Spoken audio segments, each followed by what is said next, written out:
it's not about external validation, but you need indicators that you're heading in the right direction.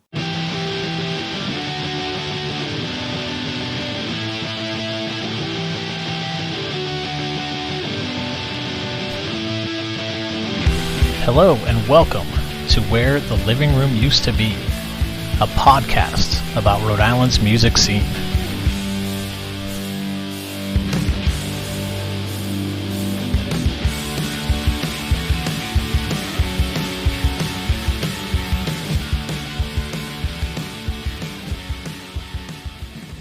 Hey everyone, it's James.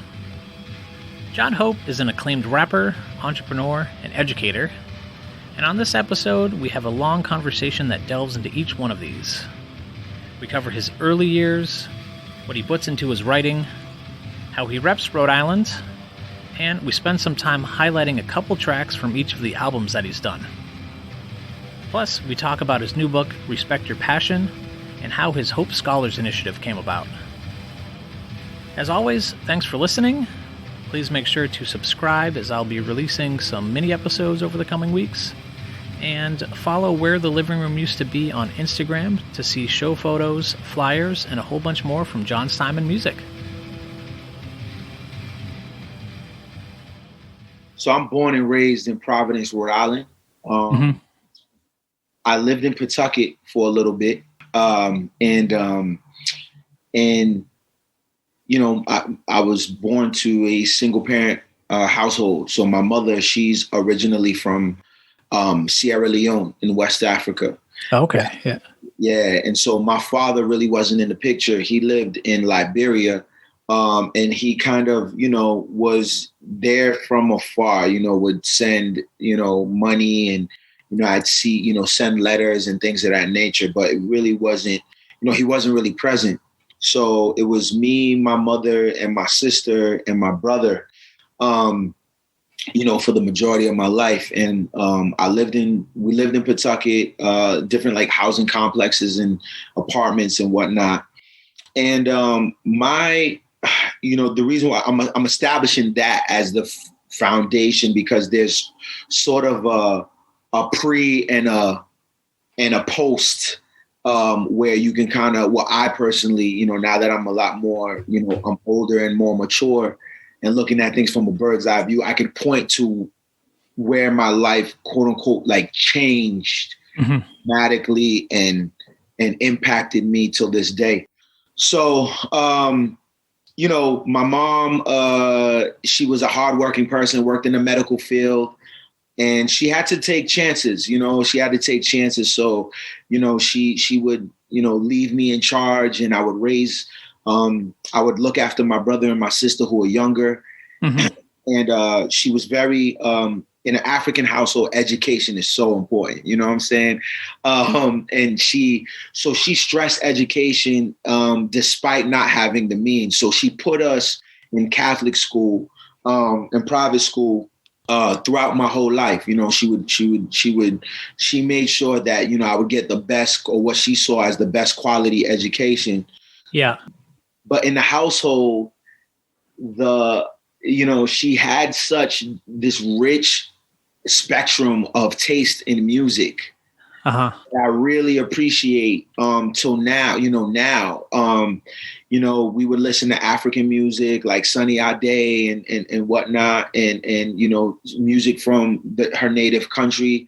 And then we would listen to a lot of like 80s, you know, Peter Gabriel, Paul, you know, Phil Collins, Billy Ocean. I remember like, you know, even like her, she would tap into like hip hop. Like she would like, yeah, but it was like very front facing mainstream shit, like MC Hammer. And yeah. You know, Tone Loc and Young MC, so she would buy these cassettes.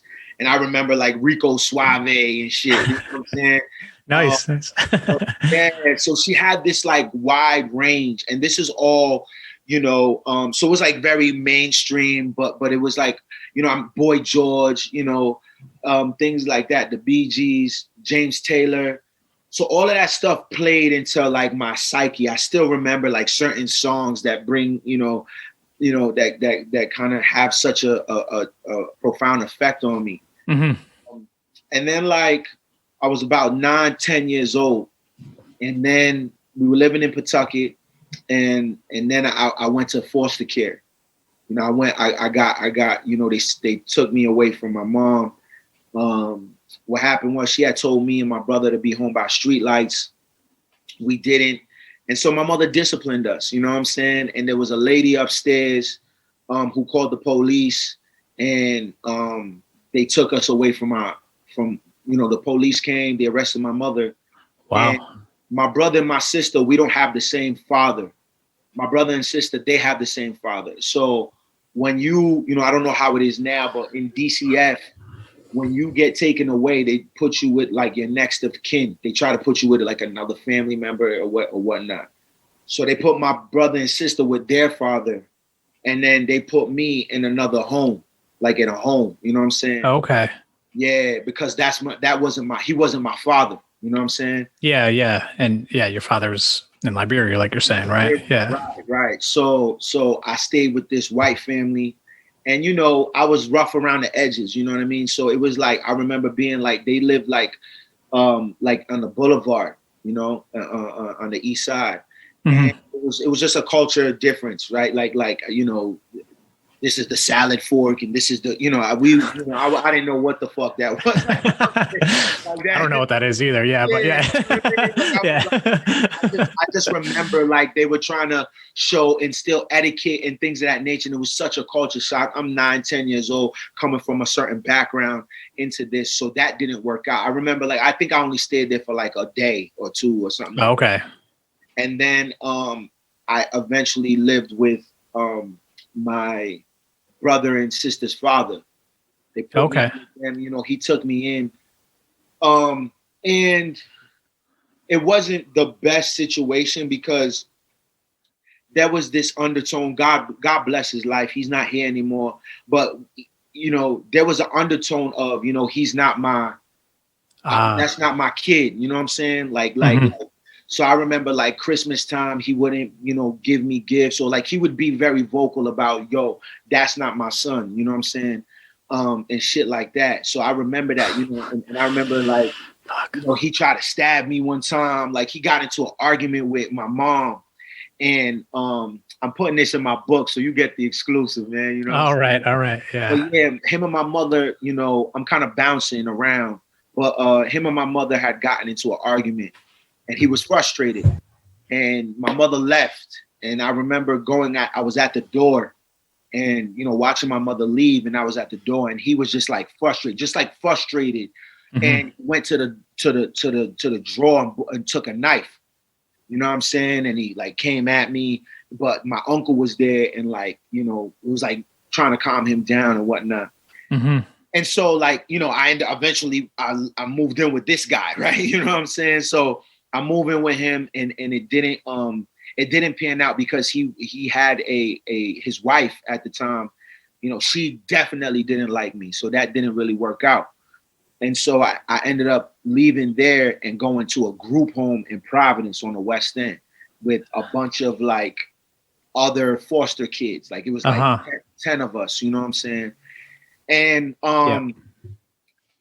that's where I developed my affinity for hip hop. Like I was in it, I was, again, and it was on this like mainstream level, like, like Hammer, like what was playing on the radio, you know what I'm saying? But once I got to the foster home, the group home on Cromwell Street, that's when I got introduced to more of the culture, right? Okay. Like wearing the Gumby fade and cross colors, and I remember, I don't know if you remember, but there was a video show called The Box, and The Box was like you would have to call to request your video. Like if you want to watch a video, you call and request a video, and they play it, right? And it was such a moment if you called and you would see the video you requested. Like, that's me, like, you know what I'm saying?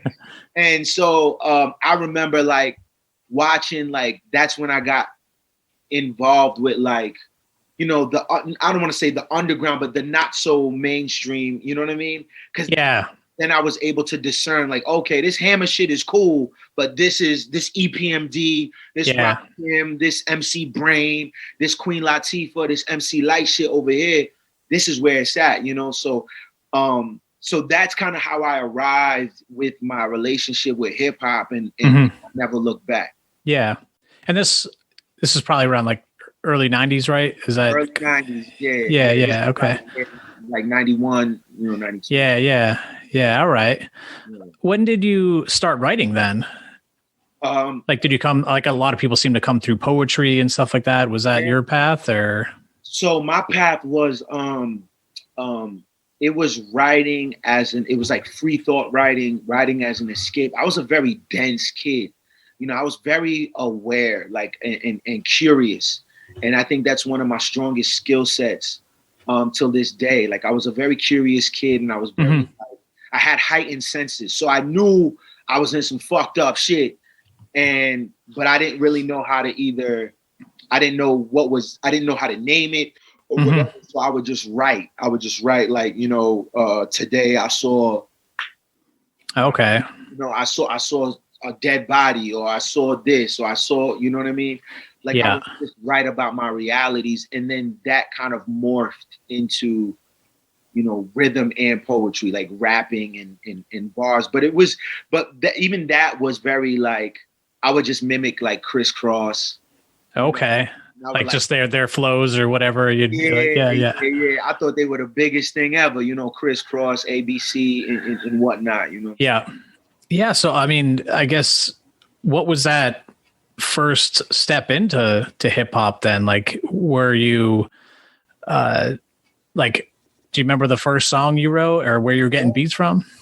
So now fast forward, I got reunited with my mother, and you know, we're in you know, I moved into this housing complex on the north end of Providence. So we're talking like Admiral Street, like Providence College area. Oh, sweet. Yeah, it's called Arbor Glen.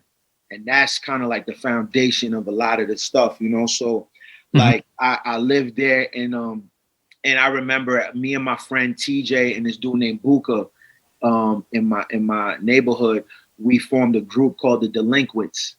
Yeah. And, you know, we would do the pause tapes and like the loop, you know what I'm saying? And we would do so MC Ren, he had a from the legendary NWA, he had an album called Shock of the Hour. This is his solo effort. And you know, I thought that shit was hard, you know what I'm saying? Man, like, so we would loop like, you know, some parts of the songs on there, and we would have we'd be like the delinquents. Yeah. Like, you know what I mean? Like, it was so corny, you know what I'm saying? And we were like a group for like, I don't know, like 2 weeks. You know what I'm saying? But I do remember, and I remember that like vividly about, you know, rapping, you know, the Delinquents, and I was I was so, you know, I talked about my mother and her range and her spectrum, how that translated with me. You know, we're in the same age bracket. You know, in the 90s, the music was so regionalized, you know what I mean? It wasn't, you know, we didn't have, you know, social media that can kind of cut through and we can connect to, you know, like East Coast was East Coast, you know what I mean? And you know, around then, we're talking like Wu-Tang, you know, Biggie and all that. I was the kid in my crew that was, again, curious and was open to listening to West Coast music, to down South music. And if you remember that landscape, that the climate then, there was such an elitist, pompous attitude with amongst East Coast artists, right? There was an East Coast media bias. You know, there was an East Coast sort of like, if you weren't lyrically dexed or dense, like anything outside of that, you know, was deemed whack. You know, and you know, if you remember, like even Outkast, they weren't really embraced at first. You know, Andre 3000 says like the South got something to say at the Source Awards. Yeah. They got booed for being Artist of the Year. So I say all that to say, like, I listen to the Ghetto Boys. I listen to, like, you know, the West Coast shit. Yeah. Like Bone Thugs and Harmony. So my favorite rapper at the time was the Lady of Rage. Okay. From Death Row. Like, oh yeah. I thought she was the illest shit when she came out with Afro Puffs. You know what I'm saying? Mm-hmm. And so my first rap name was the Man of Rage. Yeah. And so, like, it was just a lot of that. So, I would wear, like, khaki suits, and all my friends thought I was whack or thought I was, like, corny, because I was, like, I really embraced, these other regions where my friends are so East Coast centric. And, to this day, that curiosity and that openness, I think, is what has allowed my longevity and my relevance as an artist. Yeah, I could see that. I mean, just taking inspiration from a lot of different places, that you're not just going to stay in a single lane and be kind of one note. And even just as an artist, you need to evolve. And, if there's nothing to evolve to, it's going to be a short road, So how long were you the Man of Rage? And I know you've performed under Jeezy was there. So there was the Man of Rage, and then I became, like, everybody called me G-Man, right? So, like, I'm giving you the chronological order, right? Yeah, that's how I do, So. So the Man of Rage, so this is around the Death Row dominance, right? Dog Pound, Dr. Dre, and all that. And then so Warren G comes out, regulators, right? And so my birth name is Harry, you know what I'm saying? So I, in the hood, everybody called me Harry G. And so I would insert my name, like, Harry G, this DJ named Harry G. Like, everybody called me Harry G. And then I became G-Man. Yeah. Right? And that was a direct influence of, like, Redman and Def Squad. And I was a big, like, Eric Sherman fan and whatnot. And then that just evolved to, like, Jeezy. Everybody called me Harry Jeezy and Jeezy, Yeah. And that's to this day, like, people call, like, if you're in, if you know me, people still call me Jeez or Jeezy, right? Yeah. And so that's when I decided to pursue music, like, professionally. This was, like, my senior year in college, because between college and what I just described, like, it was very much a secret, because people knew me from basketball. Like, only my friends, my inner circle, knew that I rapped. Like, I wasn't really as confident to go outwardly and say, hey, I rap. It was very much a neighborhood thing. Only the people in my neighborhood, I would make mixtapes.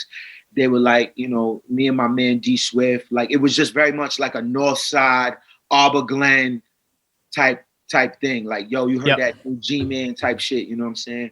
Yep. So, but college is when, my last year of college, I remember making the decision that I was going to no longer do basketball and whatnot and, train and so forth. Like, I'm going to put my all into this music. And that's when I first put out my first mixtape as Jeezy. And that was, like, about 2005. Yeah, 2004, 2005. Okay. Yeah. And your first show, I think I remember hearing, was at the Living Room, right? Living Room, yeah. Sure, yeah, that's right. Yeah, actually, with Chachi, right? Yeah, Chachi put this thing together called the Peace Fest. Yeah. And the first time I met Chachi, I had heard about him and what they were doing. C&J and CR and that Swan Nadi, that era. Yeah. They were, like, the first, like, I remember I was still playing basketball, but I was so curious that I was like, man, these dudes from Pawtucket, you know what I'm saying? They're dope. You know what I mean? Yeah. And they inspired me. And Chachi, I met Chachi at a showcase. And it was like a competitive type of thing. Okay. Make it. After I performed, I didn't make it or whatever. And I was distraught. Like, it was my first time. Like, oh, man, fuck, I'm not good enough, whatever. So I'm walking out And Chachi ran after me. He was like, yo, my man, like, yo, Jeezy. He was like, yo, you're dope, bro. Like, he was like, yo, I like what you did. And that shit, like, I know who he is. I'm like, yo, that's Chachi. Like, yeah, he's been on TV and shit, you know. He's been on BET. Yeah. This is crazy. Like, yo, and he was like, yo, keep doing. They just gave me words of encouragement. You know what I mean? Yeah. And that really helped. You know what I'm saying? And so, watching that whole CNJ movement, it inspired me in a pretty interesting way. And I'll keep it real. Like, as a hip hop head, I respected them and appreciated them, but I was there as an artist in sort of a competitive spirit.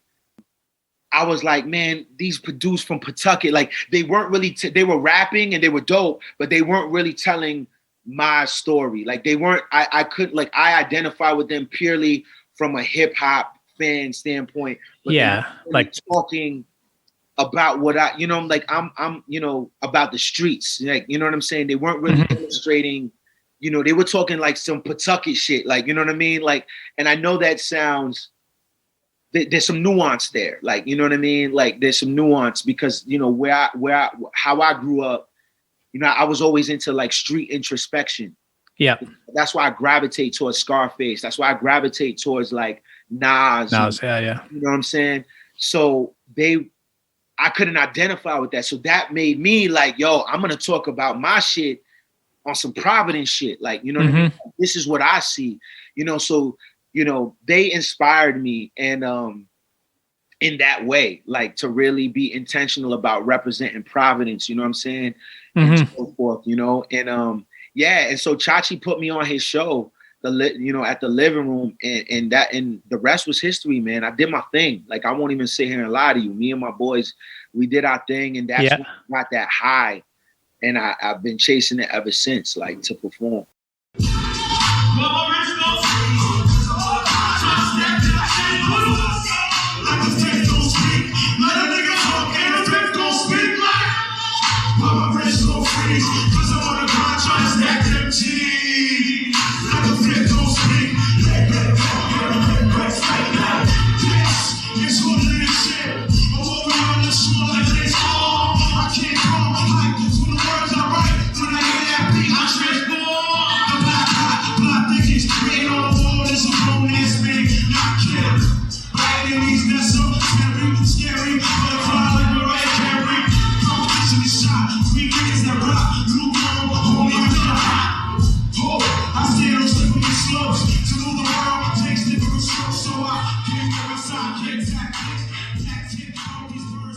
But yeah, so what was your, like, I guess, like first recording? I remember seeing that you did some stuff, probably around that time, 2006, right? Or something like that. So, and did like a college, was there like a college tour that you did like 2008? Can you talk about some of that stuff, like in that era before, before the first record? Yeah. So now, at this time we're entering like the blog era, right? So now it's like the .com, the MySpace. And, I think that's kind of where I really started to flourish because I would record. I remember my first, I would record on Spooner Street off Elmwood Avenue. And there was like a bunch of different studios there. And like, I was recording with this guy, I forgot his name, man, but I would book studio time and, save up money. I was very intentional. Yeah. And then, so I bounced around. Like I recorded at Track House Studios, and that shut down. They got like robbed or something like that, Yeah. And then I found my, where I record till this day, Surefire Studios, my engineer, Brady. I had a show at Club Ultra. Oh, yeah. Yeah. And one of the owners of the studio, his name is Jared, he found me, he saw me perform and he was like, yo, man, I like the way you perform. And, I like what you're talking about. He was like, I own this studio in Lowell, Massachusetts. And I was like, man, that's pretty out there. I was looking for a place to record. Yeah. And I wanted a place that, I didn't have to worry about it getting robbed, or like I didn't really have to worry about my music leaking or anything like that. So I gave it a shot. I went out there and I fell in love. It's an escape. I'm Uh-huh. an hour ride. It's like an hour 15. You know what I'm saying? And I just have this chemistry with my engineer. His name is Brady. And so we started working on music, and I would release music. At first I would try to, I went the DJ route, right? I went to Hot 106. I would see Big Stress and try to give him my CDs and things of that nature. And he wasn't checking for it. Like, you know what I mean? Yeah. Like, back then, he was getting probably inundated with so many different things. And, he was like, oh, it's cool, whatever. And I'm sure he probably tossed it or whatever. I'd go to Skippy White's, set up a consignment and try to, give my music to DJ Buck.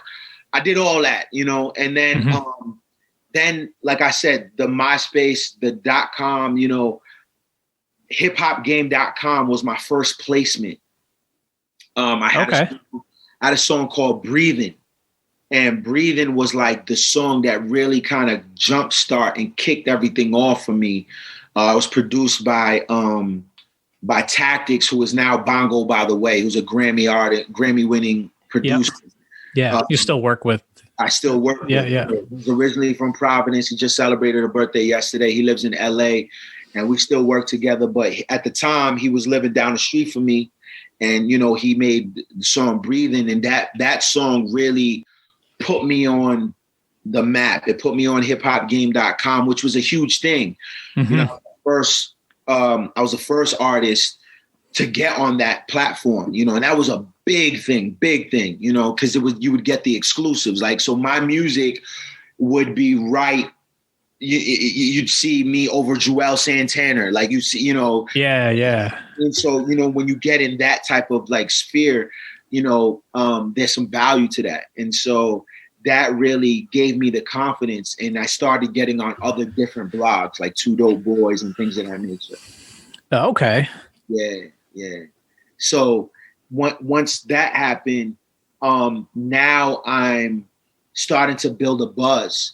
And my buzz was unique because it had nothing to do with the conventional mediums that, say, like Chachi and the guys before me were, occupying, right? Like coming through like radio. Yeah. I wasn't on that. I didn't do that. I didn't really even do the open mics like that. Like, what I'm saying? Yeah. Like, like I was sort of the first of that like internet wave, you know what I'm saying?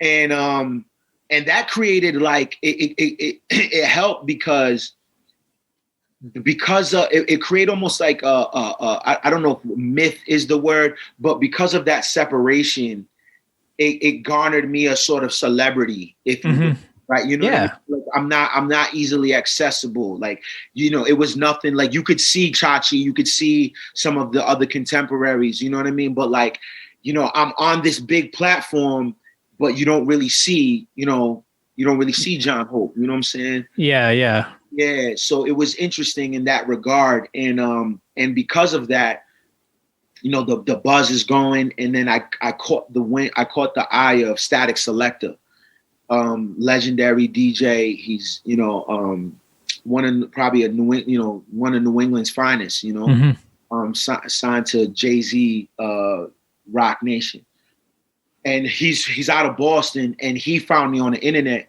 and he took me on the road. He put me on his early albums. So that was like okay. So you're like features on some of that stuff. Yeah. All right. Yeah, I'm on songs with Sky Zoo. He's putting me on songs with established artists, higher profile artists. So that also added to the value. You know what I'm saying? And yeah. He took me on the road and like showed me a lot of things. I would go to his house in Brooklyn, sleep on the couch, record, you know what I mean? So it was a fun time, and it was a learning experience to be around someone like that. Yeah. I mean, I would say that had to have fed into some of your performance. I mean, you're You're an incredible performer. Even just recently, catching the live stream event that you did that was that just came out this past week. I mean, there's a lot of people that have done live stream sets, and I've watched a bunch of them, and they're good. But like you're something special. Like, honestly, man, you're able to like engage people through a screen and just like, but like what you can do to rock a crowd, like it just having those early roots had to have been such a gift to you to be doing those things. Especially, it seems like, kind of early on in your overall kind of like career arc, so. Yeah. I mean, thank you. I'm definitely, I'm a child of artist development. I really study performances. I love the live show because that is the one place that still to this day, to me, is still sacred. Like in this era of, manipulation and filters and, views and likes and download, like, you know what I mean? Like all these things that come into play in terms of like what we deem as value. You can't fake or manipulate a live performance, what I'm saying? You either got it or you don't, you know what I mean? And so I really value that, and I know that, when I get on that stage, I give it my all, which is why I work out, which is why I, try to take care of myself and things of that nature. But yeah, those early routes with Static really helped me with my performance, with my just understanding the game and just seeing the world outside of Providence and Rhode Island. Like, seeing that there's more and that I can compete with the big boys, you know what I'm saying? Mm-hmm. Yeah. And I guess just real quick, like what was the transition to Jon Hope? Like, like, so, like I said, when I decided to do it, I just naturally used my nickname that everybody called me. Everybody called me Jeezy. And so, I put out like 2 projects under that moniker. And then one day my man, Roger, who I still work with to this day, I was in school. He's like, yo, man, there's this dude named Young Jeezy. That's booming. Like, he's with a J, right? Yeah. Got the snowman thing. Like, like this motherfucker is hard, right? Yeah. So I'm like, I'm doing, so now I'm on the internet and I'm doing my research and I'm like, oh, okay, cool. Like, I get it, it's dope, whatever. But I was like, it's not gonna catch on. I didn't think it was gonna like really, and then I saw he had the record with Akon, Survivor, and I was like, man, I gotta come up with a name. And so I wanted to come up with a name that I could use in different mediums. Because I was, now, I understand that I'm a multi-passionate, a multi-hyphenated artist. But back then, like, that was like sort of very frowned upon, but I knew that I wanted to be in other mediums. Like, I knew music wasn't just it. Yeah. So, like, yo, how do I I would look at Will Smith, I would look at like Cube and like these artists that would dance in other arenas. So I was like, man, I want to come up with something like 2 syllables, that I could live with. So I knew, that I wanted to rap Rhode Island. Hope was the state motto. And I was like, yo, what about Jon Hope? And I'm serious. It had nothing to do with the Jon Hope Settlement House on the West End. It had nothing to do with like Jon Hope Bryant or anything like that. It was really just like, yo, I want something like, like Tom Cruise, Yeah, just quick. Yeah. Jon Hope, you know what I'm saying? And it resonated. And I knew that I wanted something that would rep Rhode Island, but I didn't want it to be so overt, like Rhode Island man. Like, What I'm saying? Like that. Like, so yeah. And my first logo was like the anchor, Oh, okay. Yeah. Yeah. So that's kind of how the Jon Hope thing came. Cool. But yeah, first record was Some Kind of Wonderful. Yeah. Came out in 2009, correct? Yeah. Can you talk a little bit about that project? And it seemed like, some of the stuff had kind of carried over, like Better seemed like it was an earlier song and it made it onto this record. And man, I love that track. But yeah, can you talk about it from your experience and what is on that record, what kind of came into that record and what you were thinking? Yeah, man, it was such a great time, man. Some Kind of Wonderful, because there was so many elements to that. So at the time, man, shout out to my guy Sway Mendez, who was a director, a video director out of Providence, but does a lot of work with, DJ Khaled, 50 Cent and stuff like that. Mm-hmm. He came home, he had sat down, he was locked up for a little bit. He came home and I had put out a Craigslist ad looking for a video director. Oh, okay. And he responded. Yeah, he responded. Nice.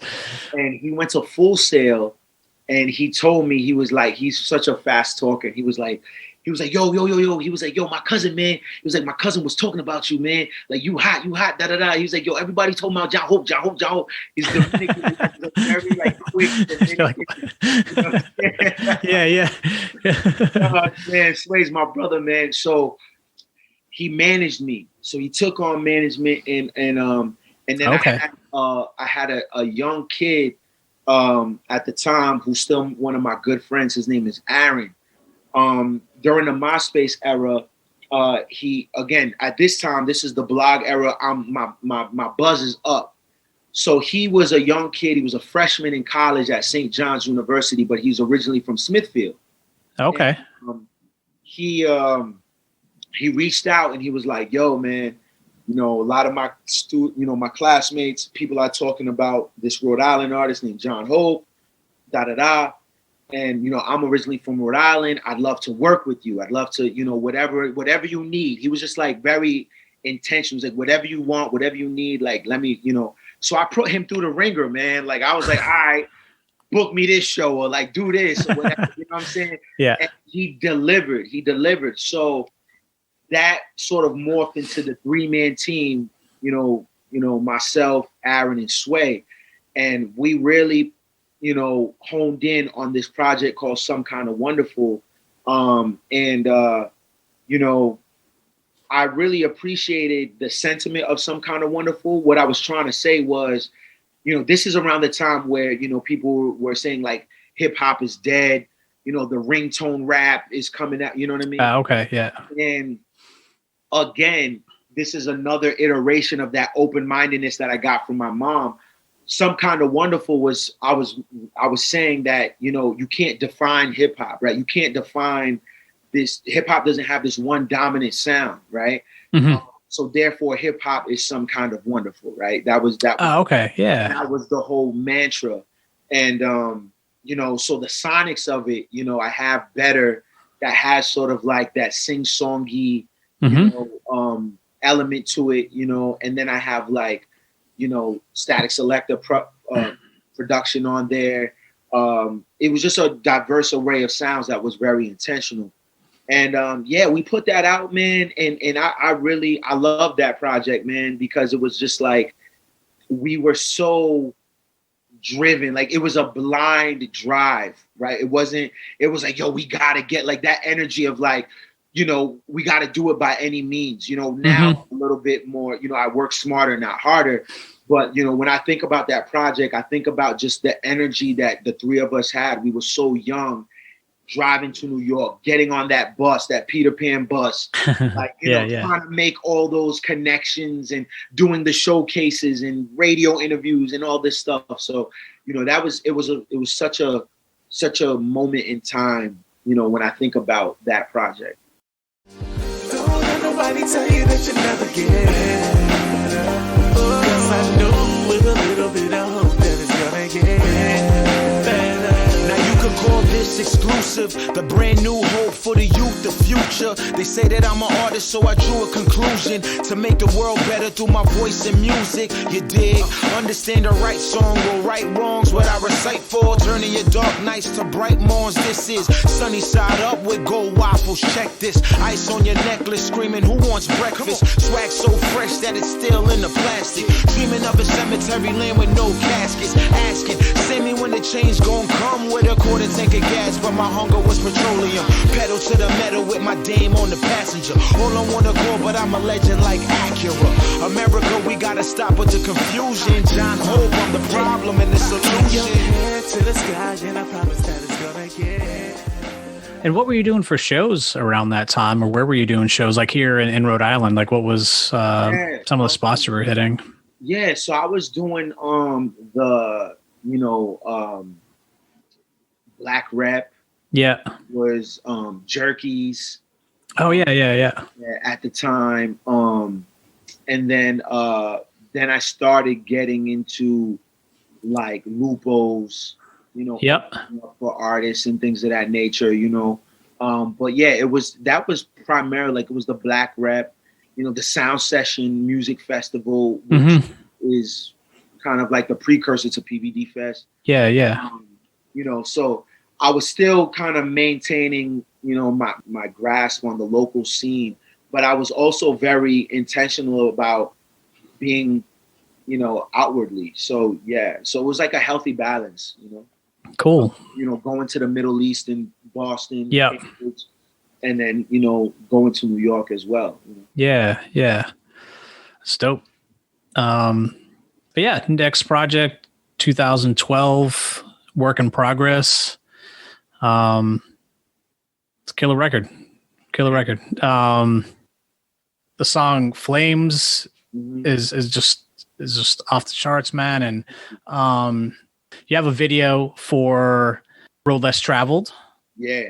That seemed pretty big for you. Got thousands and thousands and thousands of views, and it premiered on BET 106 in Park. Is that correct? Or can you talk about just the making of that video? I mean, the song is, I guess just with a lot of your stuff, you just have these incredible production pieces, like these piano loops that are like just kind of get into you, and just you can even kind of tell. I mean, it does have a little bit of like, I can hear it as a fan of Wu-Tang. Like it has some of that. Not that it necessarily sounds like Wu-Tang, but it just has that like rhythmic piano that can kind of just cut through you and just But yeah, can you talk about that song and the video and just that experience with everything? Yeah, Road Less Travel, I mean, definitely was one of the feather in my caps, during my career.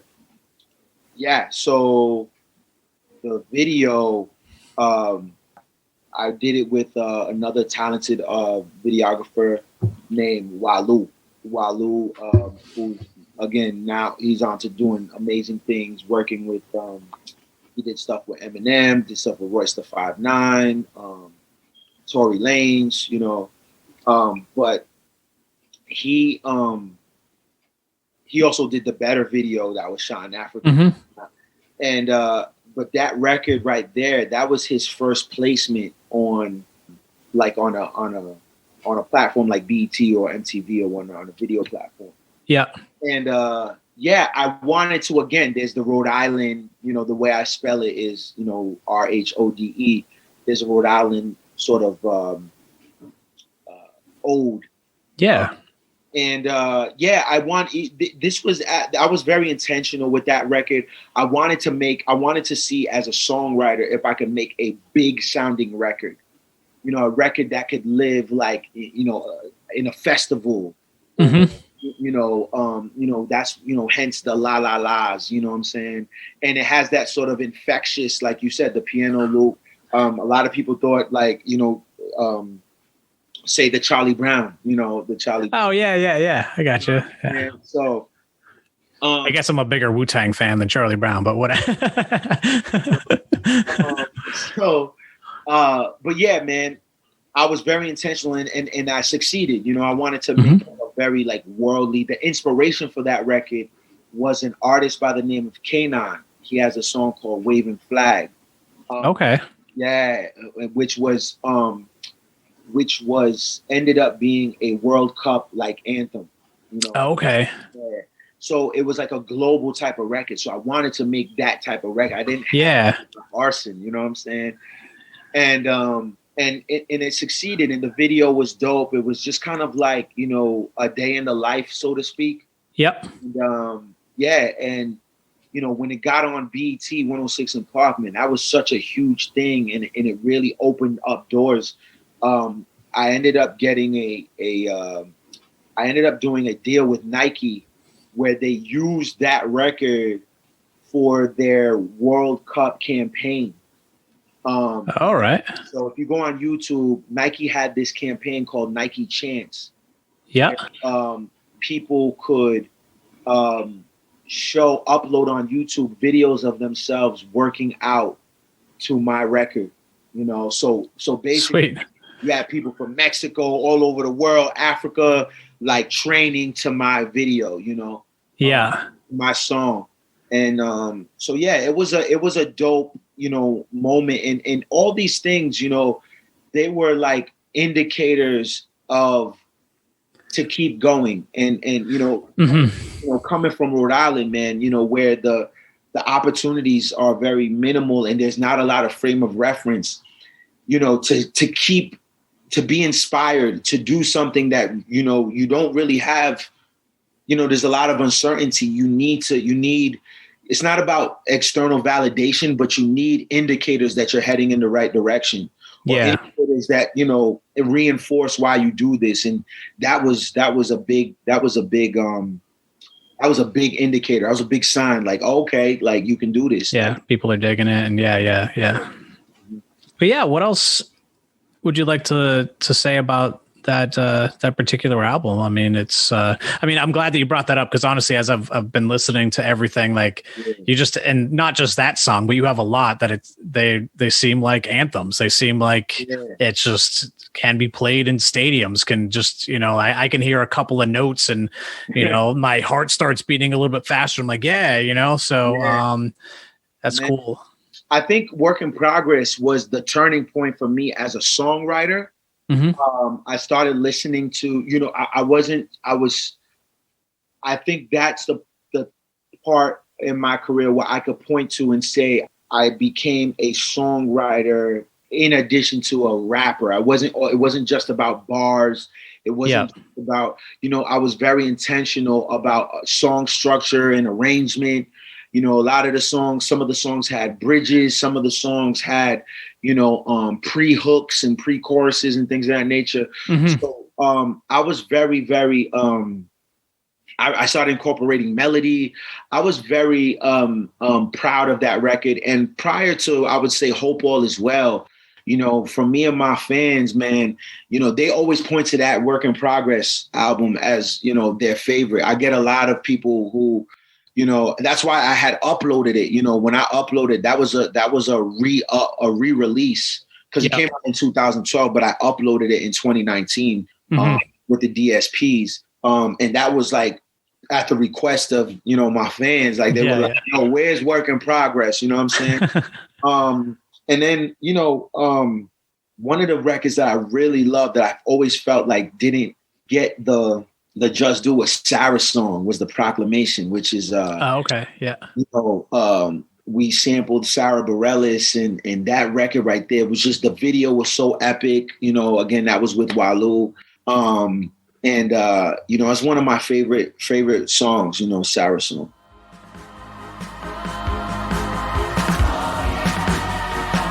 Yeah, we strive for it all. Why don't it strive for me? I paid a lot of dues to get music for free.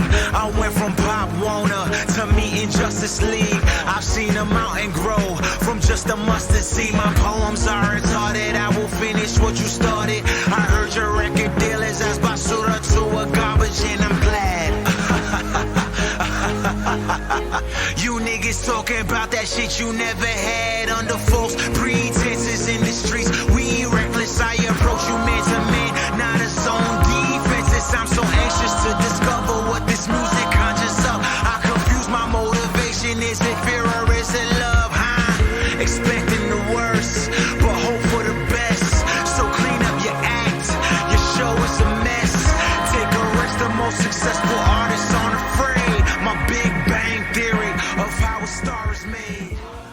a guy named Harry, that I was, you know, they're all markers, right? And a guy named Harry I was vulnerable. I was dealing with so much. Like it was such a personal record, and it was something that I had to get off my chest for me.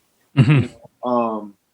And that was when, so if Work in Progress indicates when I became a songwriter, a guy named Harry is when I became less worried about trends, less worried about the industry. I didn't really care about like what was the popular thing. Like I was done chasing. And so I was very much in tune with myself. I became more independent as an artist.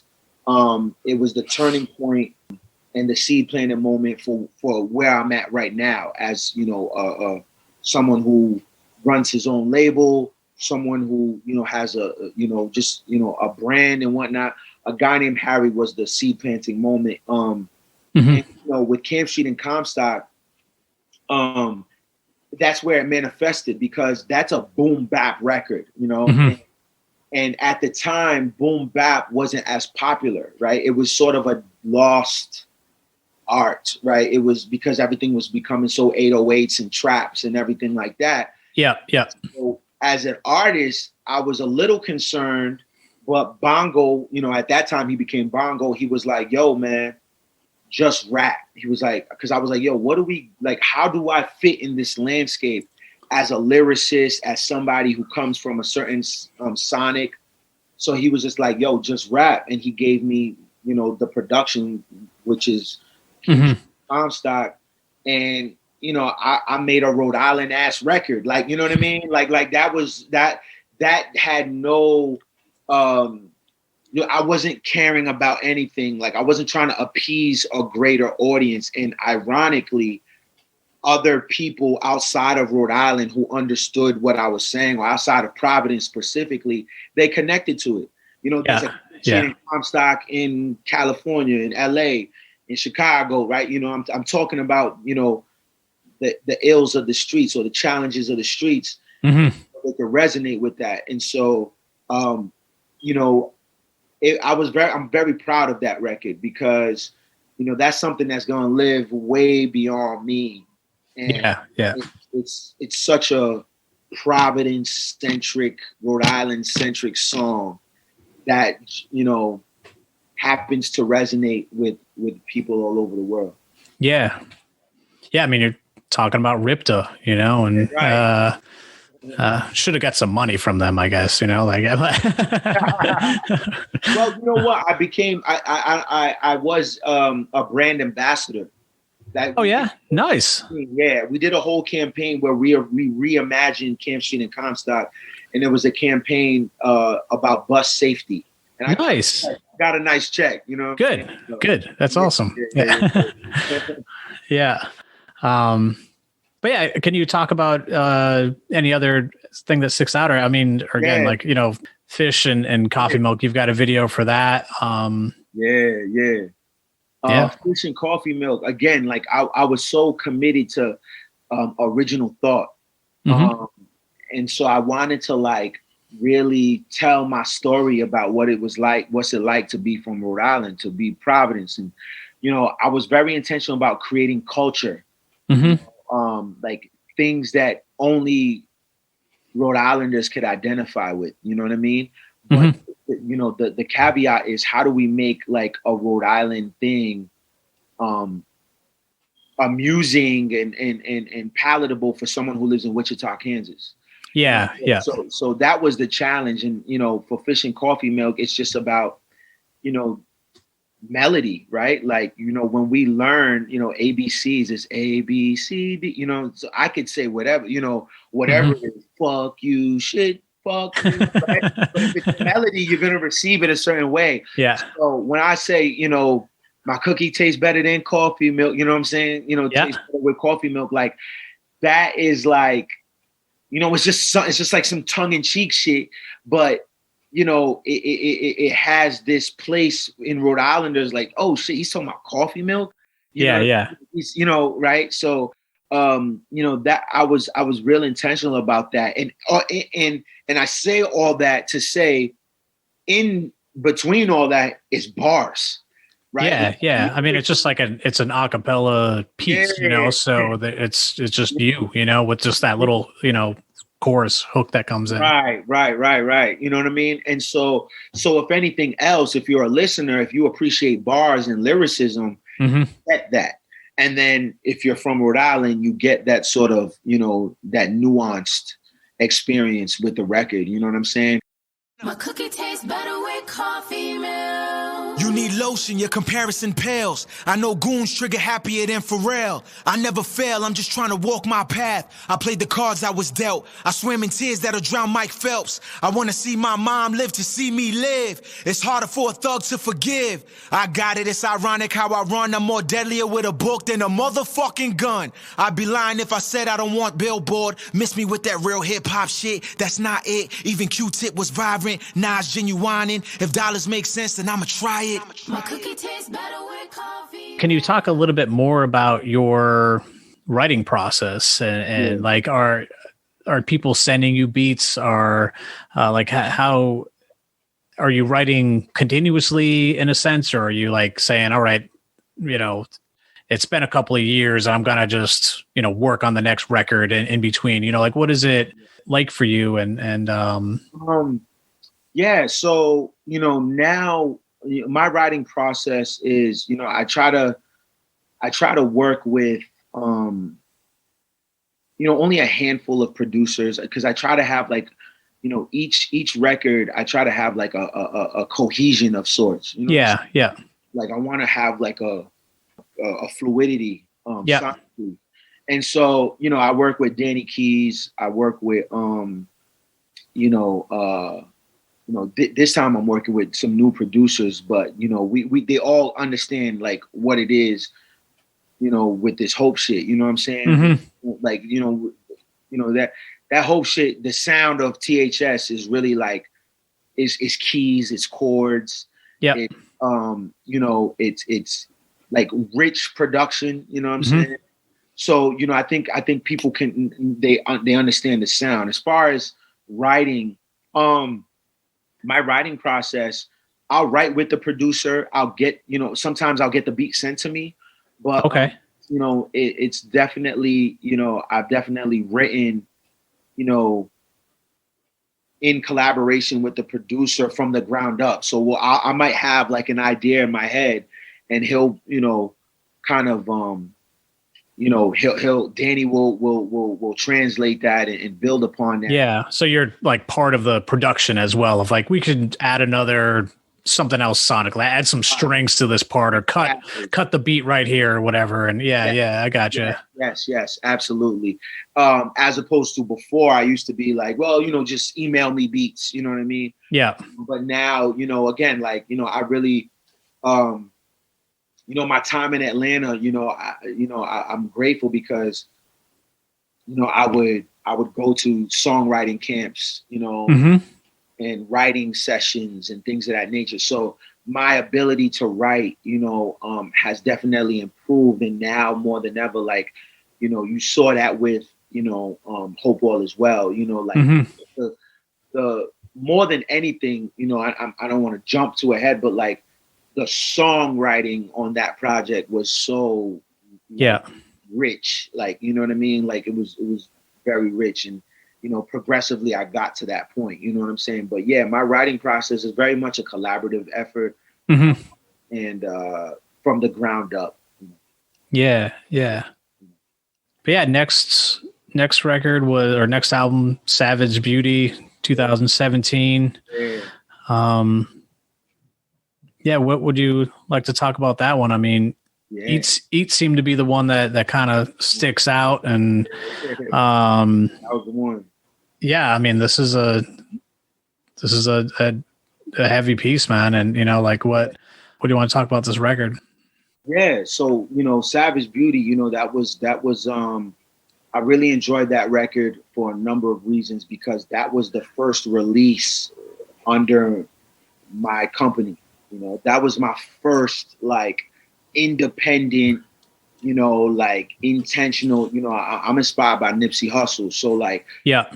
that was the first manifestation of like all the stuff that I soaked up from him and you know, his interviews and things of that nature. So I was really proud of that record, you know, that body of work. But yeah, Eat is the song that, you know, that's the standout record. And, you know, it was a sign of the times, you know, Mike Brown killing and, you know, the Trayvon and so forth. It was just kind of like this, it was inspired by that. And then there's a clip from Tupac who he says, he's in this interview and he says, you know, imagine if I knock on this door and you open the door and I say, I'm hungry. And you say there's no food, but I see the food in the house. I see that you're lying to me. Like I look and I peek and I see, and you're telling me there's no food. I'll come back again. You know, the knock might be a little bit stronger, but I'll be like, hey man, you know, I'm asking nicely, but now it's a different, you know, I'm hungry. Can you feed me? You keep on telling me there's no food. And then, you know, after 2 or 3 more times, I'm going to kick down the door. I'm going to be fed up. I'm coming through with the guns blasting. I'm hungry. I want to eat. You know what I'm saying? Yeah. So Eat is just the notion that you're frustrated. You know what I'm saying? Like we're tired of seeing this, right? Like all this stuff. And that was 2017. And then fast forward to 2020, we got George Floyd and all, you know, Breonna Taylor and all that. So it still hasn't stopped. You know what I mean? But it's just this frustration that builds up and specifically, I think what ends up happening is that we reduce when we get to the point of rebellion, right? These uprisings, the you know, destruction of the community and lighting shit on fire. Yeah.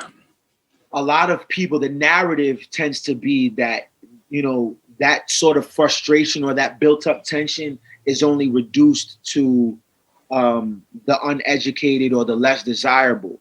And what Eat is trying to say is like, it's like, you know, the man or the woman with the degrees that lives in suburban, you know, that lives in the, you know, is well-to-do, you know, if they're black or brown, they're frustrated too, right? Like, you know what I mean? They feel they might have fortitude to not go out and loot or do destructive things, but they share that same sentiment. So that's what I was trying to say. Like that, you know, we gonna eat is that frustration that just like, yo, man, like we're tired of this shit. You know what I'm saying? Like we're tired of like trying to ask and, you know, trying to, you know, respectability politics. And so, you know, that's kind of invested, you know what I'm saying? Yeah. And I mean, exactly what you're just saying. Like it's what continues to happen is just fucking ridiculous, because the song, you could have written it last year. You could have written it 10 years before that. Like it's and that I think it hits to the point of what you're saying, you know, that there almost just seems that that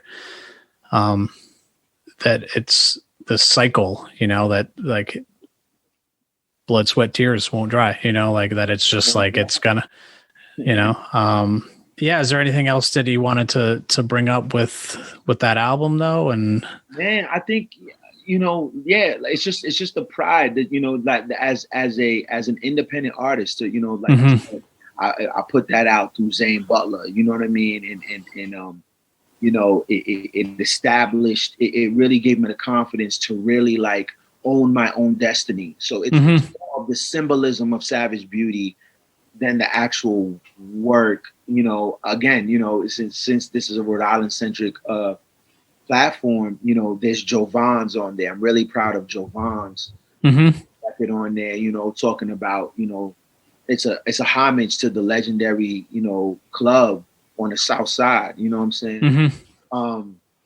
So yeah, like it's, you know, those, I wish I would have shot a video for that. You know what I mean? I really enjoyed that record. And then there's Dirty Wings, Dirty Wings is one of my favorites because I talk about my time being in foster care and growing up and going to all white school and, what that experience was like. Like the undertone of the overall body of work was like life as a child, as a kid. I was looking at, as looking at the world, if I had to, I was writing from a young perspective. Yeah. Dirty Wings, I really enjoyed that record. That's one of my favorite records in my catalog.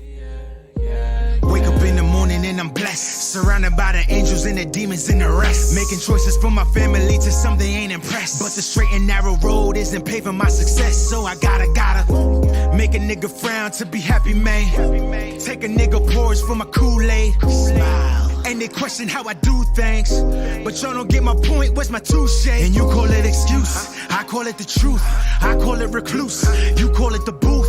Daughters, mothers, brothers, fathers, why bother? Forever cherish life's gems that crime taught them. Empty lunch boxes in my homeroom, so don't look. Still receive lessons from my teachers in the broke book. I do a little dirt just to stay clean, so by any means, even if it's mean, I'ma tell them. Don't judge me and none of my people, cause nothing was ever as equal. To be good, I had to do evil, so let me fly with dirty wings. Don't judge me and none of my people, cause nothing was ever as equal. To be good, I had to do evil, so let me fly with dirty wings. Yeah, 2020 Human Being was another track that you dropped, and I mean that one just hit me again, repping PVD and just like what we're talking about at the start of this, that you're just talking about bringing people up and like kind of doing this stuff together. And I mean, it's not even that you're like doing it, which I think is the important thing, bringing people on your records. Like, I mean, again, we keep on teasing the new record, but like Israel Wusu and some other people that are, working with Campbell's and stuff like that, right? In the past, I believe. And, but you're, wrote a song about it, and so I just think it's awesome. That record, man, that was supposed to be on Hopewell as well. That was the first phase of the recording, Okay. Yeah. And I really enjoyed that record. But what happened was the producer, man, we just couldn't get the business right. You know what I'm saying? Okay. Yeah. So I put it out as a Lucy, you know what I'm saying? But I actually shot a video for that I haven't released. It's an unreleased video, you know what I mean? Yeah. I think I'll probably release that at some point, you know what I mean? But I really enjoyed that record, particularly like I knew it would translate very well live.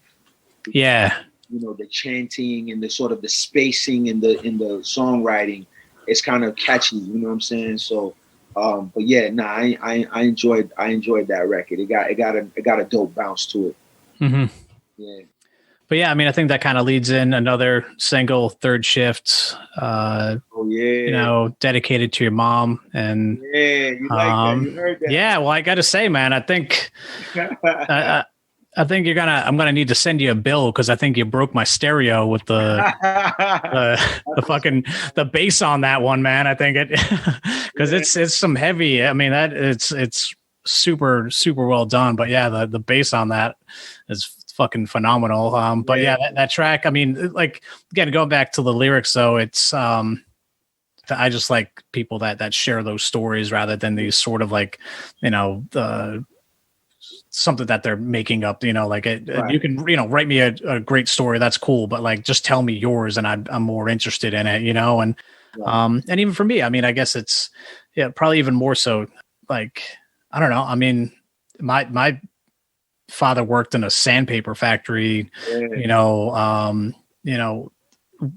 go into work at like, I think it was like 3:30, 4 in the morning, work like, 50 hours a week or whatever, come home and, and it's just like the stuff of just people that were just trying to get stuff done, like just, and I mean, I don't know if that's exactly what you're trying to say with that particular piece of it, but, to me, it just, I can connect with that kind of stuff of just what that kind of sacrifice and that people put in. And so, yeah, I mean, I'd love to hear what it was, obviously from your perspective as a songwriter, but. No, I thank you for that. You know, I appreciate that. And that's the first time I'm talking about that record, man. I really love that record. It's one of my favorites. Like, yeah, as a songwriter, like, I'm just glad that I wrote that, and I'm glad it's out there again. At this point in my life, you know, as I'm getting older, like, a lot of the moves that I'm making, they're legacy plays. You know what I'm saying? That I'm trying to leave my digital footprint for my daughter. You know what I'm saying? And just like for people like who will later come into contact with my music and my art. And so the fact that like that is out there, you know, I really appreciate it. But yeah, so Third Shift was a ode to my mom, you know what I'm saying? And like, you know, my mom, you know, she worked a lot, you know, she worked the third shift, you know, working in the hospitals, working, you know, with, you know, in the medical field. And so, you know, because I work with youth, you know, I mentor a lot of youth. I work also with other educators, community figures. And sometimes the sentiment when they're working with, like, you know, at-risk youth or anything like that, the first thing people say is like, well, where were the parents? Where were the parents? Like, you know, it's easy to try to blame the parents. But I know, especially for me, when I was growing up, like, I know some of the wildest dudes that, you know, put in work in the streets, they come from very sound homes. You know what I'm saying? That stress education, that stress the importance of family, all the values, right? Like, when you jump off that porch, you know what I mean? If you as an individual are not, if you don't have that foundation, you know what I'm saying?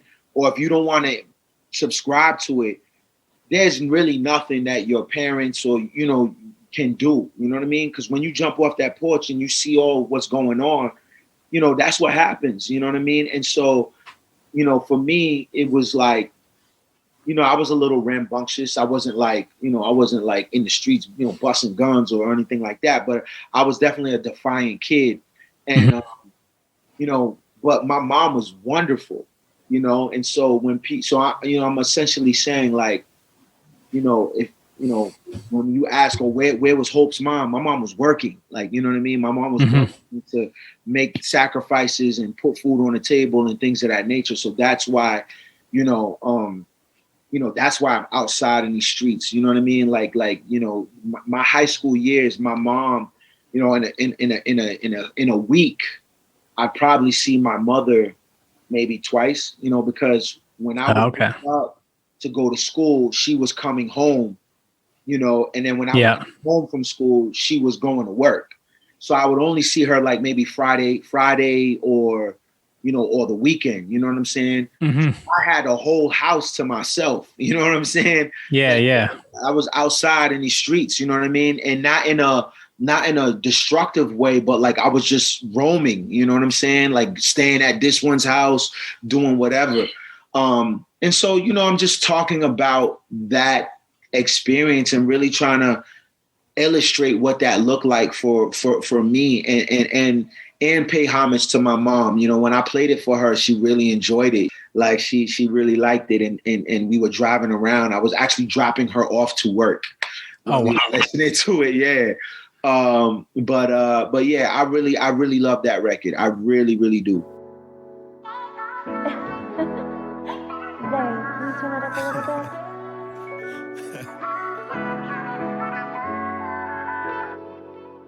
Swag, you trying to get rich, huh?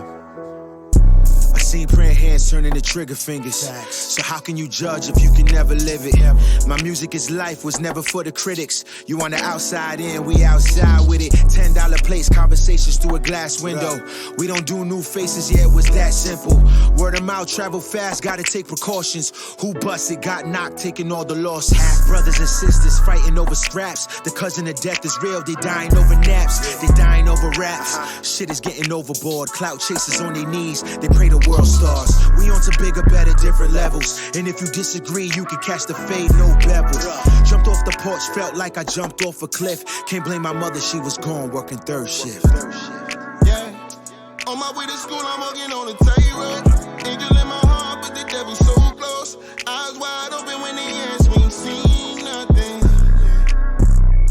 I was just a young and silly jump to that song. Wish a nigga would when he said he don't want. Mama making sure that I would never go broke, working third shift. That'll bring us to Hope All Is Well, which is, it's been great to see. I mean, again, you've been putting out stellar work your entire career, but it does seem that some other things are connecting, you know, like some other stuff is lining up, and you know, you've got hundreds of thousands of plays on Spotify, and you know, some great features on the record and stuff. So yeah, I'd love to hear just a little bit more about this particular record. I mean, you know, quickly, I know you've done a lot of interviews. Check out Spark Up Pod. You know, you've done track by track with that, and, you know, Hope All Is Well podcast, you know, so, you know, people check that out as well, to get their view on this stuff. But yeah, what would you like to say about this one? You know, it's a brilliant album, you know, and but like, how did it come together? You know, it does seem like there was a lot of thought that went into this, and that it was, you know, curated in a certain way. And Hope All Is Well, man. You know, I think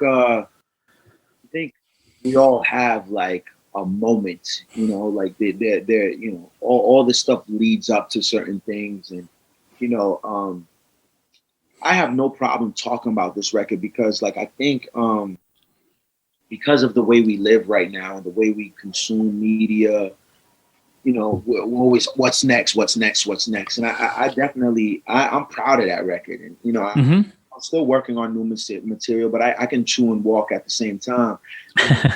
like that record right there, I'm very proud of it because, you know, I said everything I want. Like I didn't leave any stone unturned. Like, you know, when I look back at certain records, I'm like, oh man, you know, or the Savage Beauty, Work in Progress, whatever. Like, I'm like, oh man, you know, I could have done this better, whatever. I don't feel like that with Hope All Is Well. I feel like I put together a body of work that really that really pinpointed where I'm at in life, what I was going through. It was a mature sound, and it was something that I think, you know, there's also an element of luck. You know, I don't know if it's luck, but like just everything aligning, right? Like we're in a pandemic, and like people wanted an escape or wanted an outlet of hope, of inspiration, and you know, a lot of people died, and this, that, and the third. And I just think it just came out at a right time, you know, and people, you know, whether it's, you know, now, you know, THS, like that's a thing, like that's a real thing. Like, you know, if you go on my Instagram, if you go on some of my YouTube videos, you know, I'm people, you know, put THS, you know what I mean? Like, so there's this like connection, and there's this like secondary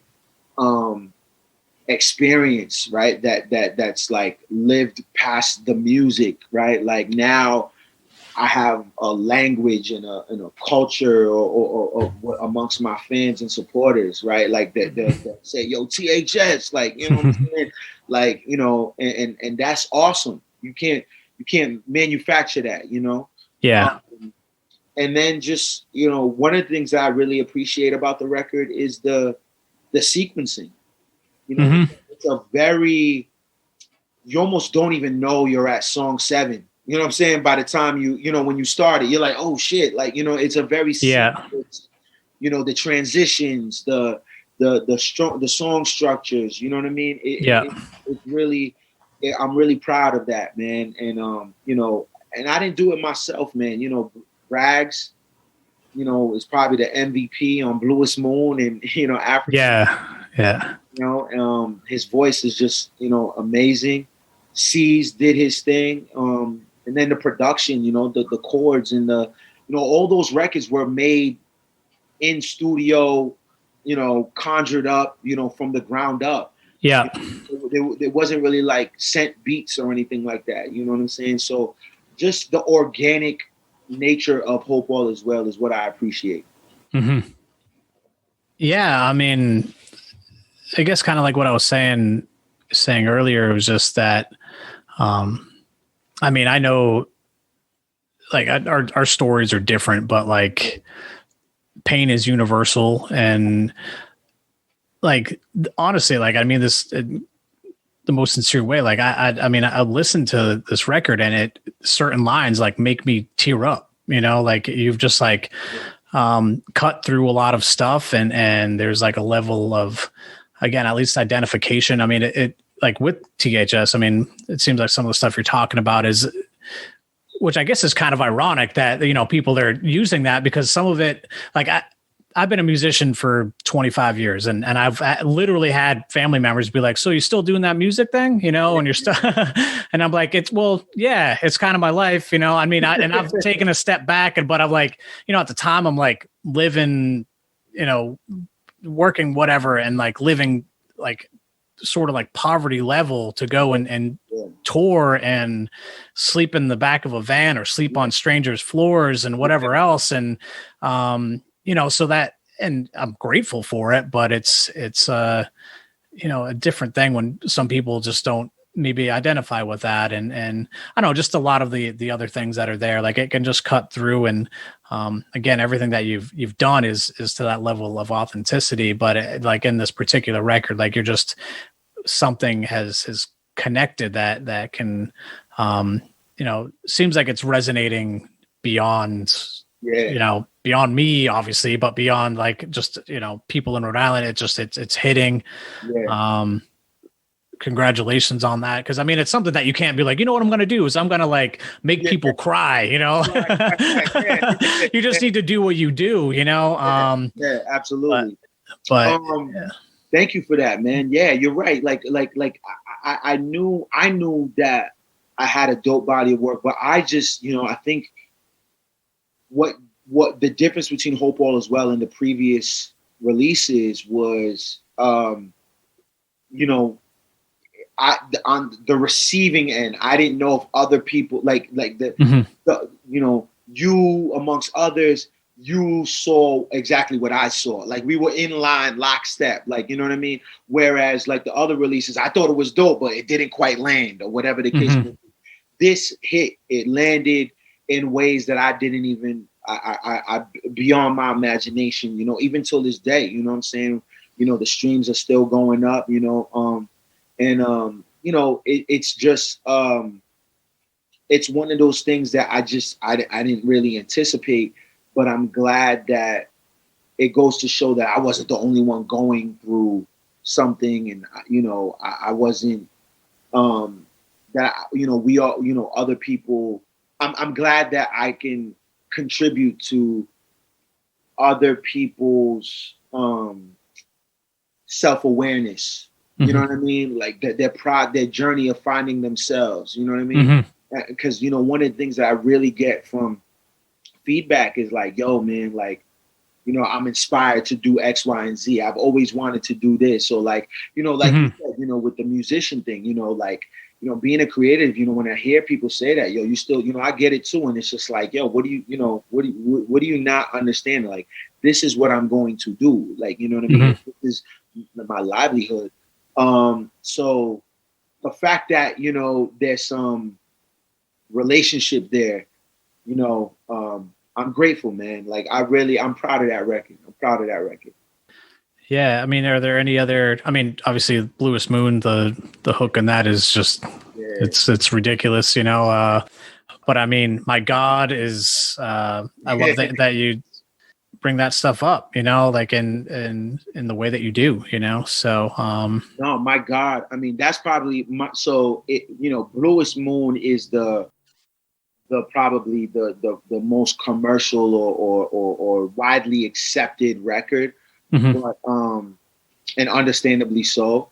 But my God is like the people's, like they you know what I mean? Like that's the one that people like choose as their record. Like, you know, what I mean? Like, and that was serendipitous. Like I did not expect that. I'll tell you, I'll be honest. Like, I knew I liked that record. Like, like that was a me record. Like, you know, good. And, I was very proud of the songwriting on that. You know, I wrote the hook, Israel Wusu delivered, and C's delivered a stellar verse, an amazing verse. But I didn't think people were gonna connect the way they did. And like, man, I remember there was a dude who's like a straight Crip, gangster Crip. Like he DM'd me and he was like, yo, bro, my God is me. He was like, yo, that's everything. Like the way this is a gangster, like a straight G. And the way he connected and professed his connection to that record, I was floored, man. And I'm happy, you know. I just wanted to illustrate that juxtaposition. You know, people in the streets, you know, they pray too, you know what I'm saying? And there's a relationship and what is actually right and what's wrong, what's acceptable socially and what's not when you have, you know, competing things against you, you know what I'm saying? Yeah. So yeah, man, that House of Cards, man, that's another record that I'm really proud of, man, because I really wanted to tap into the notion of like, you know, I'm older, right? And I'm just reflecting on, you know, did I really live my childhood? Like, you know what I mean? Did I really, you know, like this trauma that I'm identifying, like now that I've identified, it's like, you know, what, like, did I really get a chance to live? And like, and, you know, how grounded am I? You know, like, you know, is my foundation really a house of cards? Is it stable? You know, so, okay. You know what I mean? Like that's kind of what I was like really trying to convey. And, you know, from a sonic standpoint, the production was just amazing. I appreciated the end, you know, when the chords come in and, you know, the Meek sample, you know, comes in and it just asks that question, like, you know, do you want to be a street nigga? Like, do you really want to do these streets? You know what I'm saying? Like, you know, it's just like, it was just, well, you know, even Winter Story, man, you know, that's another record that a lot of people like. And I was just like, oh, okay. Like, you know, I was pleasantly surprised. And, you know, we got to understand that, you know, winners tell the story, right? Like we have to tell our story. Like we got to be able to control our own narrative, or else someone's going to tell it for you. And, you know, I was writing from the perspective of like, you know, what's my legacy out here? You know what I'm saying? And I want to control that narrative. Like, I don't want someone to be like, oh, Hope was cool or good back in the day. It's like, nah, 2021, I'm popping. Like I'm doing my thing, and I want to be able to, you know, get ahead of that. I want to be able to determine that. And so that was kind of the inspiration behind Winner's Story. Cars driven and ice dripping with different colors. Thick women, they body language, they never stutter. Your truest self is covered. I see the pain hidden deep, and it's hard to keep up, trying to be another. Could try to blame your mother, stare at the clock, cause there comes a time when you're face to face in this motherfucker. Evaluate the cost. Is it my life? And if that's the price, I ain't trying to buy in this motherfucker. I just wanna ensure that my soul is pure before I retire, that my fireworks July 4th. Reach for the sky for my niggas who bear arms in the trenches, or life sentences where you die more. Word to mamas, I promise that you can know your wealth. No overzealous, don't be jealous of your future self. My nigga or lady love, I'm talking to you both. No need to do the most. I hope you're hearing what I'm selling. Fuck the mother niggas and the haters who be jealous. Talking about education, there's, you know, it seems like there's two components that I want to touch upon. Is you've got a new book that just came out, Respect Your Passion, Volume 1.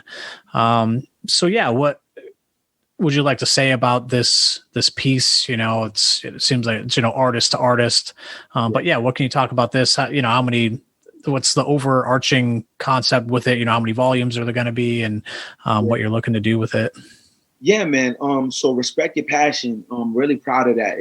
This was it was a child of the pandemic. It was a brainchild. Mm-hmm. You know, once I was actually on tour when the pandemic happened. Yeah. World tour, and obviously things shut down, and so, you know, thinking about ways to, you know, what kind of things I could create and whatnot. And so I wanted to do like a digital book. Mm-hmm. And you know, I get a lot of DMs and just like conversations centered around like, you know, how to be a sustainable artist. Like, what does success as an independent artist look like?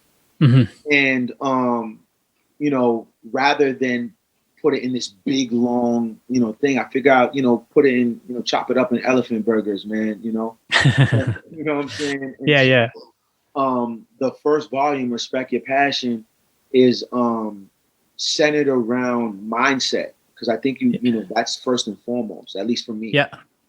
And it's really, these are like, I didn't want to put out a temperamental project that was like, you need this person or you need this or whatever, because the game is so changing. So what resource that I could, you know, recommend in 2021 might not be relevant in 2000, you know, by the end of the year, you know? Yeah. You know what I'm saying? Yeah. So I didn't want to go that route, and I didn't want to, and when you do that, it sounds like there really isn't no formula. You know, this isn't like just add water, you know what I'm saying? Mm-hmm.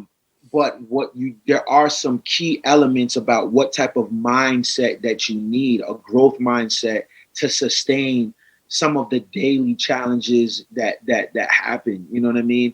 And so I come up, you know, I shared practical scenarios, Mm-hmm. all stuff that is doable, right? You know, I think people really underestimate the phone, you know, the contacts in their phone. Yep. And understand, and they don't really understand like the resources, the power, the connection, the network, in, you know, with the contacts that you already have.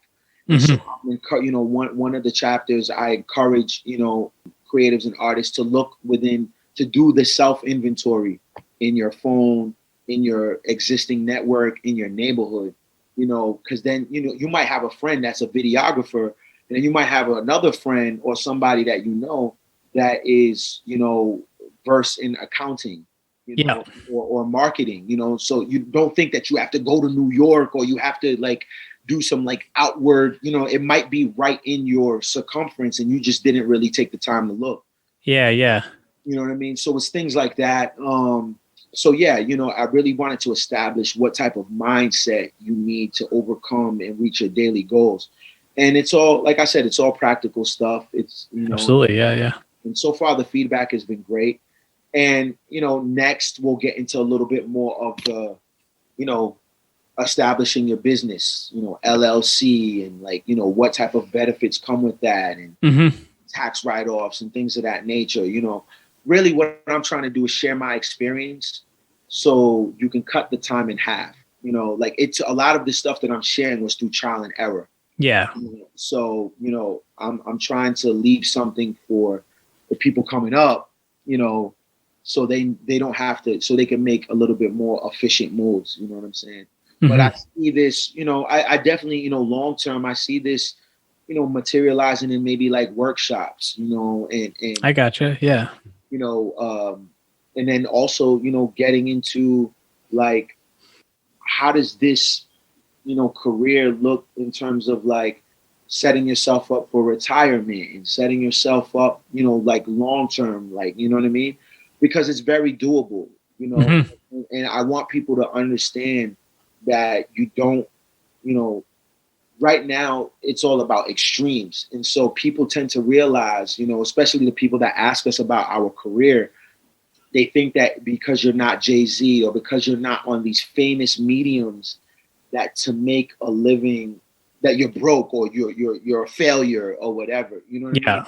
So I'm trying to, you know, part of that mindset development is understanding like what your metrics of success are. Yeah. You know what I mean? And so, it's those types of things. And for me, man, I don't have all the answers, but I know that, I'm doing well for myself, and, Yeah. because everything after that, once you have that foundation, everything after that is scaling.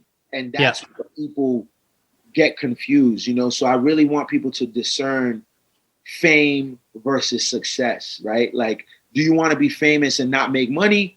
You know what I'm saying? Or do you want to be, do you want to make a living, and maybe you might not have the fame, or the clout, but that will come as you scale and grow.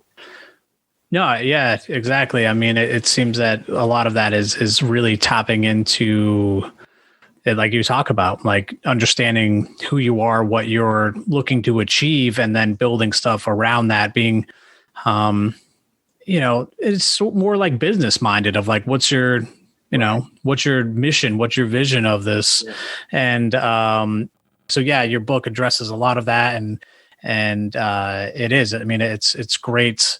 From my perspective as well, like reading it, that there's some stuff that I learned, and yeah, super tangible, easy, right, like easily connectable, easy, like, yeah, I mean, maybe, at least I don't want to diminish it, but some of it's like, make a spreadsheet, like it's like, it's like it, and it's like, oh yeah, that stuff can be helpful, like just getting organized with what's going on, and yeah, so I definitely recommend everyone check that out. You can get that jonhopepvd.com. And but yeah, also your Hope Scholars Initiative, and all the work that you're doing with that.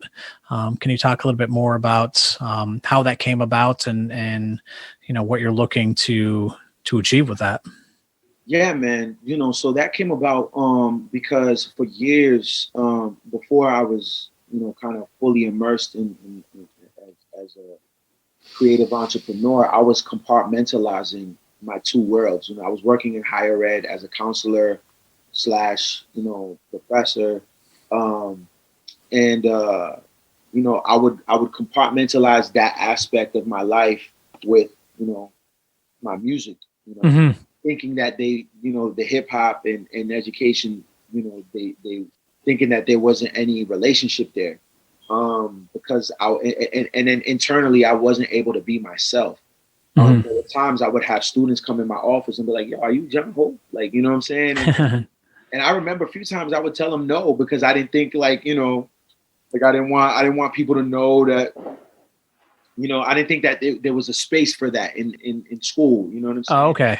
Yeah. So, but then I realized, like, that's how I connected with students, and that's what created like this authentic space, a safe space where students can be themselves and connect to their scholarship and stuff like that. And so, when I left, I used to work at Rhode Island College. When I left Rhode Island College, I just decided that I wanted to create opportunities, whether it's through events, whether it's through classroom instruction, whether it's through different programs. I wanted to create a space for students to be their authentic selves through hip hop. And that will increase their want to learn if you're able to be yourself. And so, so I started out with these events called Deeper Than Rap series, where they were like community-led driven, like almost like classes, where we would talk about like we would talk about different topics under the auspice of a particular album. It was almost like a book club for an album, though. Oh, okay, I gotcha. Yeah. So we would meet, people would just come up, sign up, and things of that nature. So that was one thing, and then like I started developing curriculum and like going into like the training school. I partnered with the Department of Youth Services in Massachusetts. I go to the training school, and I still do. I have a teaching artist residency where like it's a 12-week program. It's a hip hop scholars program, and it's a lot of social emotional development. And most recently, I was teaching at Charette Charter School in Providence. Kind of the same thing, yeah. I obviously it's virtual, but yeah, I'm really proud of it because it's it shows how powerful hip hop culture is and how it's necessary. I think, a couple years ago, people would look at hip hop education as some type of novelty. Oh, okay. Right. But now it's actually a primary way to engage, right? We're having there's a growing population of diverse students from diverse backgrounds coming into schools. So as an instructor, you can't use the same old shit that you were using years ago. You know what I'm saying? Yeah. You use new and innovative ways because these kids are coming into these schools much smarter. They're consuming information outside of school, whether it's through social media and the way they consume news. And then there's a level of sophistication that you and I didn't have when we were growing up. Like these kids know who they are.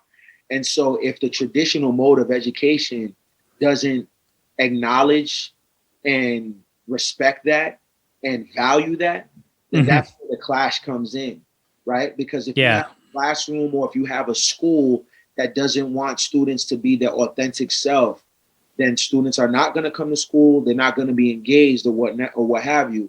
Yeah. So the primary way is hip hop education. Like that's not like some other shit. Like this is the way to go, right? You know what I mean? Because we're talking about a cultural identity, the way they dress, the way they talk, it's beyond the music. Yeah. And if you chastise or vilify their cultural identity, then you already lost before they even sat at their desk. Yeah. You know what I'm saying? So. Yeah, man, it's great that you've, obviously just recognize that stuff and just smart using the experiences that you've had and bringing that to them and just being able to cut through that all of those hurdles that can be there, so it's amazing what you're doing. It's great. So thank you for all of that stuff. And what would you say is the greatest accomplishment you've had to this point tied to music? Man, I think the greatest accomplishment. So far it's everything up to it's the right now, right? It's the Hope All as well. It's the Hope Signature Collection. I think it's the staying power, right? Like it's the, I think there's something to be said about, being an independent artist, being able to sustain and evolve and grow the different changes in the industry, right? This is not like an easy industry to be. Music industry, it'll chew you up, and and the fact that I'm here today, right? Where you want to have a conversation about what I'm doing, like that is a blessing. You know what I'm saying? Like so I think to me it's the staying power and the ability to be curious and grow and evolve. It's 2021 and I'm rocking, you know what I'm saying? I'm not resting on past glory. I'm not resting on my laurels. Like I have some exciting things to look forward to. So I think it's just, staying power is my accomplishment, you know what I mean? Because there are a lot of people that started out when I started out and they're not here, they're not. Exactly. Yeah. Yeah. Well, Jon Hope, you're the best, man. I don't even need to tell you to keep at it. I'm excited to hear what's next and just excited to just keep tabs on you and what's going on. And, I'm assuming you're going to be doing some shows soon as stuff opens up at some point later this year or next year, whatever. So, I'll be looking forward to that. And, just thanks again, Jon, for taking the time to share all of this. Thank you so much, man. This has been a really good conversation, and I really enjoy the chronicling, because you get so caught up in the hustle and bustle, and I love what I've done, but also encouraged me to see, you know, what's ahead, man. So thank you for sort of that, you know, allowing me to paint that picture. You know what I mean? Yeah, absolutely. I've been meaning just to tell you that my soul is not so. From the muddy waters running with that homicide glow.